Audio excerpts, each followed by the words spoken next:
Olá, como prometido, vamos falar um pouquinho hoje sobre constituições brasileiras, né? É uma aula especial, é um panorama geral sobre as constituições brasileiras desde o Império até a República. A da República, a última, é a de 1988, com 106 emendas, né? Bem, e nunca se falou tanto no Brasil em Constituição, constitucional, inconstitucional, Supremo Tribunal Federal a todo momento. Então, acho que a primeira coisa que a gente tem de lembrar nesse caso, né, falar assim, bom, mas o que é Constituição? Assistam a belíssima entrevista do ministro Aires Brito, que presidiu também o Supremo Tribunal Federal, né, explicando, comentando o que é Constituição, né? Eu acho que ali tem um resumo, está no nosso canal, assisto e vocês vão gostar. A Constituição, ela é maior, né? Tudo depois é derivado da Constituição. Não pode ter um Código Penal, por exemplo, que entre em contradição com a Constituição. Então ela é lei máxima, só que é a lei das leis, ela tem uma longa história, inclusive no mundo ocidental e no Brasil. Daí a nossa breve conversa de hoje. Vamos lembrar, claro, que a primeira Constituição, e que vai ter muita influência sobre nós, né, aqui no Brasil, é a Constituição norte-americana, produto do processo independentista de 1776, que deu a Constituição de 1787. E ela tem todo um processo depois de aprovação para as então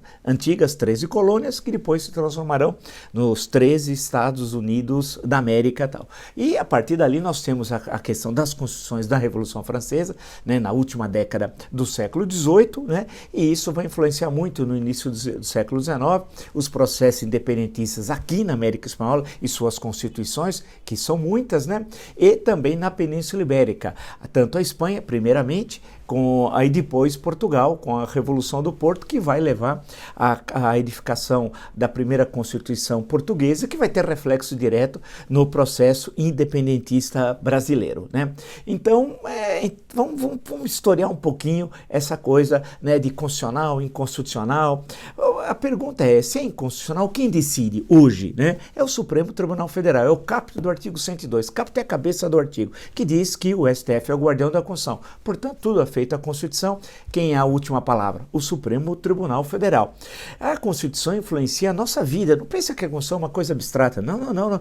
Todos os nossos direitos e deveres estão aqui, estão registrados aqui na Constituição, né? Por isso que eu sempre brinco que esse livro deveria ser levado por todos nós, brasileiros, cada um pôr na sua mochila, pôr na sua pasta, pôr dentro do carro a Constituição, pois ela é fundamental para nós, para o nosso dia a dia, porque aqui dispõe até onde o Estado pode ir, até onde o Estado não pode ir, o que pode fazer, o que não pode, como é que funcionam os poderes, a harmonia entre eles, a interdependência, né, o papel do cidadão, os direitos e garantias individuais, em suma, está tudo na Constituição. Mas nós tivemos constituições e muitas ao longo da nossa história. Uma delas é a de 1937, conhecida como polaca pela forte influência da Constituição polonesa fascista dos anos 30. A de 1937, Constituição brasileira, foi feita por uma pessoa, o Francisco Campos, apelidado de Chico Ciência. Constituição mesmo é aquela produto de uma Assembleia Nacional Constituinte, como é a atual Constituição brasileira, a Constituição de 1988, ou seja, produto dos representantes do povo, não a vontade pessoal de 1, 2, 3 ou quatro indivíduos, né, como nós tivemos ao longo da nossa história constitucional. Essa aqui, a Constituição de 88, foi chamada pelo deputado Luiz Guimarães, que presidiu a Assembleia Nacional Constituinte de forma brilhante, vale destacar, de Constituição Cidadã, né? E cidadã porque ela concede um conjunto de direitos ao cidadão que não estavam presentes nas constituições anteriores, né? O Brasil foi um país que teve muitas constituições, nós já vamos chegar inclusive daqui a pouquinho sobre isso. Então, certamente você já ouviu falar nas constituições brasileiras. Então, a nossa conversa de hoje, vamos pensar um pouquinho assim, né?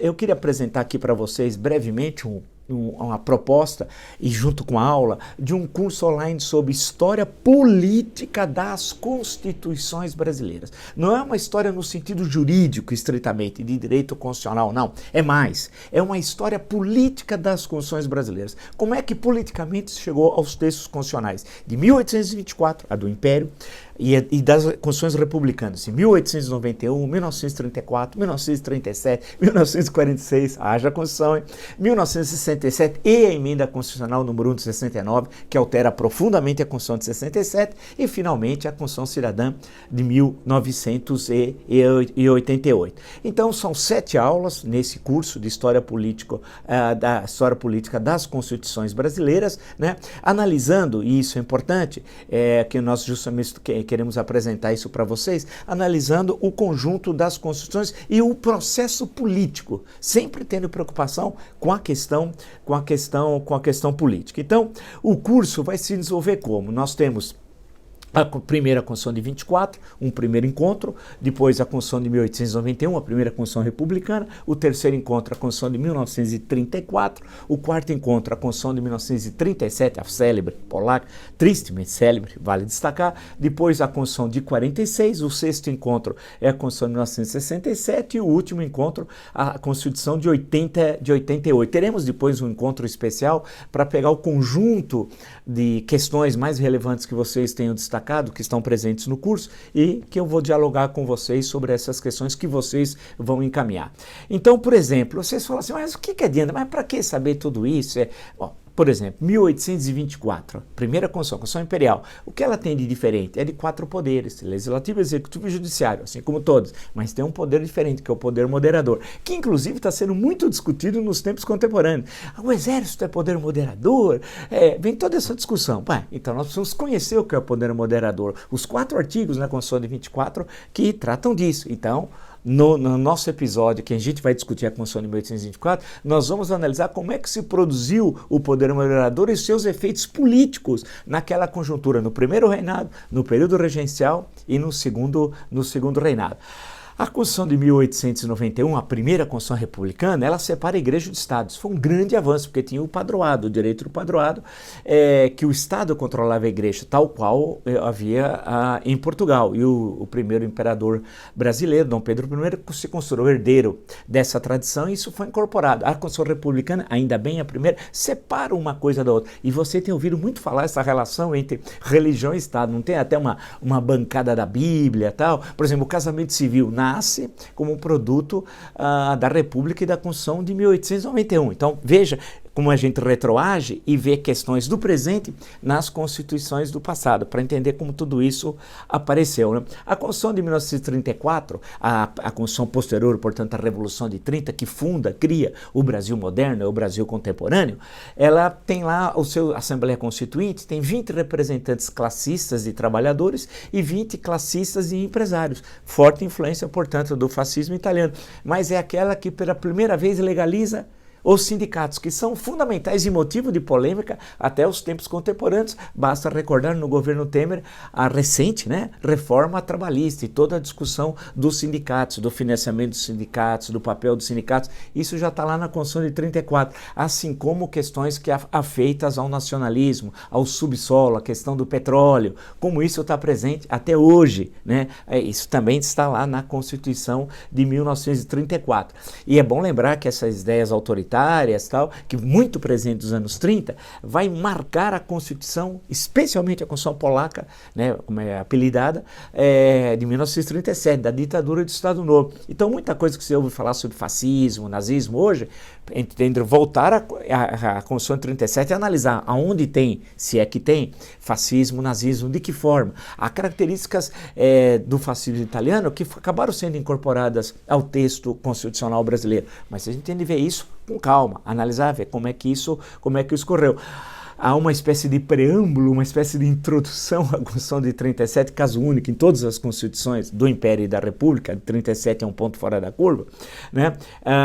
Que fala do perigo do comunismo. Questão que está muito recuperada nos tempos contemporâneos, né? Isso estava presente lá na Carta de 1937, que inclusive fechou o Congresso Nacional, como querem muitos nos tempos contemporâneos, né?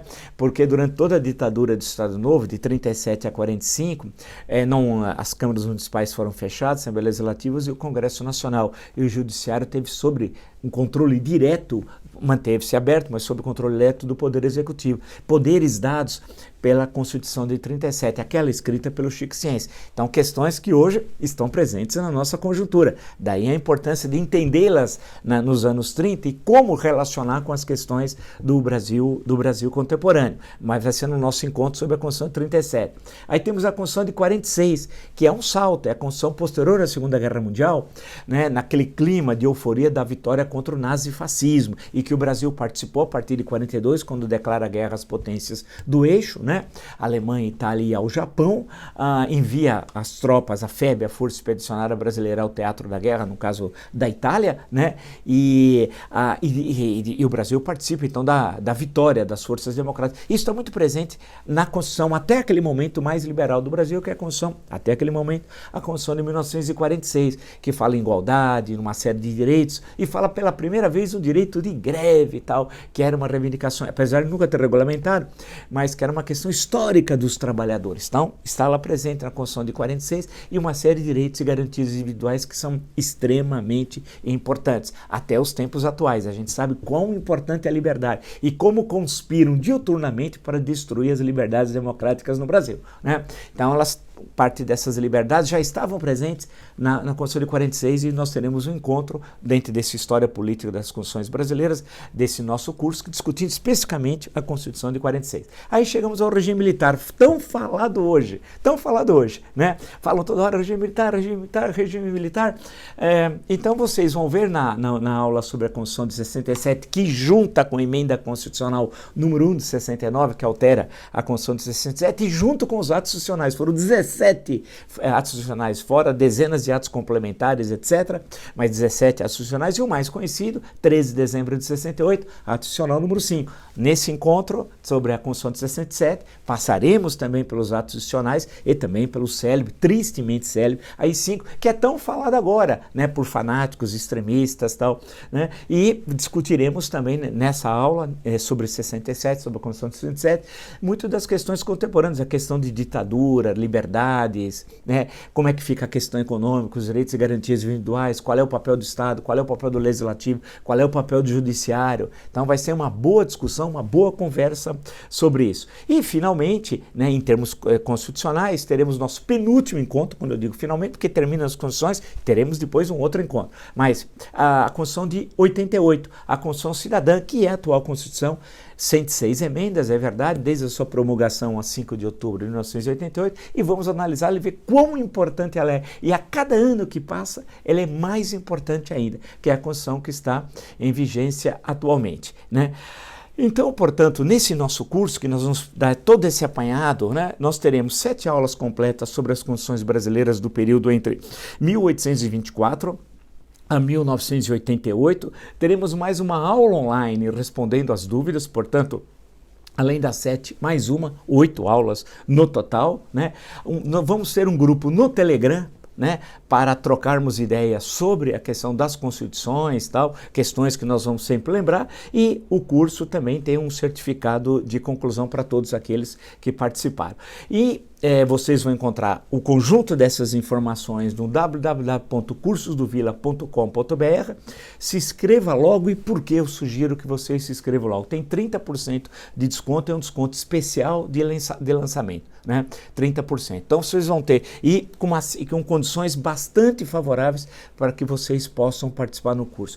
Acessem lá, vejam aí, .cursosdovila.com.br. Se inscreva logo e aproveite esse desconto em especial. Quem se inscrever, né, agora já recebe um login e a senha de acesso ao conteúdo no Hotmart, né? Quem tiver com dúvidas pode falar conosco, é muito fácil, pelo e-mail suporte@cursosdovila, tudo junto, .com.br. Repetindo, suporte@cursosdovila.com.br. Espero que tenham gostado dessa aula. Vocês vão gostar do curso, eu tenho absoluta certeza, do História Política das Constituições Brasileiras, que é o nosso segundo curso que nós estamos oferecendo nessa plataforma, www.cursosdovila.com.br, e aí você vai estar mais instrumentalizado, vamos chamar assim, para poder dialogar sobre essas questões. O que é inconstitucional, o que é constitucional, como é que estavam essas questões nas constituições, essa questão do Brasil real e do Brasil legal, né, essa diferença. A Constituição de 24, por exemplo, do Império, que vigorou durante todo o Império, nós tínhamos escravidão, e a escravidão, a Constituição sequer passa por essa questão. Então nós vamos sempre trabalhar com essas questões, né, politizando, no bom sentido da expressão, na reflexão da ciência política, da ciência histórica, sobre a questão do constitucionalismo. Portanto, é um outro olhar, não é o olhar simplesmente excelente. Nós temos grandes analistas, comentaristas das constituições hoje no Brasil, e tivemos ao longo da história, o maior de todos é o Pontes de Miranda, né? Mas é um outro tipo de olhar, é um enfoque que passa pela questão política, como é que se construíram cada uma dessas constituições, 1824, 1891, 1934, 1937, 1946, 1967 e 1988. Então, como eu disse, acesse agora, aproveite esse momento, nós temos uma promoção de lançamento que é o 30% de desconto e teremos, portanto, os encontros dessas 7 aulas e mais um encontro especial, né, discutindo as principais questões que vocês perguntam, dúvidas, análises que vocês façam. E temos também, eu volto a reafirmar, a questão do grupo do Telegram, tá bom? Então eu queria dar essa visão geral das constituições brasileiras para que vocês possam entender, né, saber que no Império tivemos uma, na República tivemos, né, 1891, 34, 37, 46, 67, 88. Lembrar que no meio também dessas constituições tivemos legislações muito, muito repressivas, que analisaremos algumas delas, especialmente do século XX, né, durante o decorrer do curso, né, e sempre fazendo essa relação política entre o legal e o real, o que está na Constituição e o que está no concreto, na realidade, na vida do cidadão. É esse o nosso encontro. E qual é o objetivo? O objetivo que nós sempre temos em todos os nossos cursos ou nas nossas lives, nas nossas entrevistas, que é qualificar, é fornecer conteúdo, dar informações. Tenho absoluta certeza que vocês vão gostar do História Política das Constituições Brasileiras. Como eu digo, é fácil. www.cursosdovila.com.br. Entre, se inscrevam logo, obtenham todas as informações. Se tiver alguma dúvida, entre no suporte@cursosdovila.com.br. Espero que tenham gostado nesse nosso breve encontro, nessa nossa visão sintética das constituições brasileiras e sua relação com a conjuntura, uma no Império, 6 durante a República, né, das suas contradições, né? Elas são constituições que são produto do tempo, a gente nunca pode esquecer, o tempo é que vai explicar também o momento de cada constituição, né, entendê-la. Por exemplo, nos anos 30, marcada, 1930, anos 1930, marcado pelo nazismo, pelo fascismo, pelo stalinismo, salazarismo, franquismo. É claro que tudo isso do mundo ocidental, né, porque a Rússia, queira ou não, ela está no Ocidente, nós estamos nos referindo à Rússia bolchevique, né, e isso acaba influenciando as constituições brasileiras de 34 e 37. Claro que a questão bolchevique, pouco ou quase nada, né, vai ter uma constituição stalinista até na década de 30, mas a questão do nazismo, do fascismo, do salazarismo, a influência da própria Constituição portuguesa durante o salazarismo, tem uma relação com o nosso direito constitucional e com a discussão política sobre a organização, porque a Constituição, ela organiza o país, os 3 poderes, a relação entre o Estado e a cidadania. Entrem, voltam e concluam. www.cursosdovila.com.br. Se tiver dúvida, suporte@cursosdovila.com.br. Até! A Constituição certamente não é perfeita. Ela própria o confessa ao admitir a reforma. Quanto a ela, discordar, sim. Divergir, sim. Descumprir, jamais. Afrontá-la, nunca. Traidor da Constituição é traidor da pátria.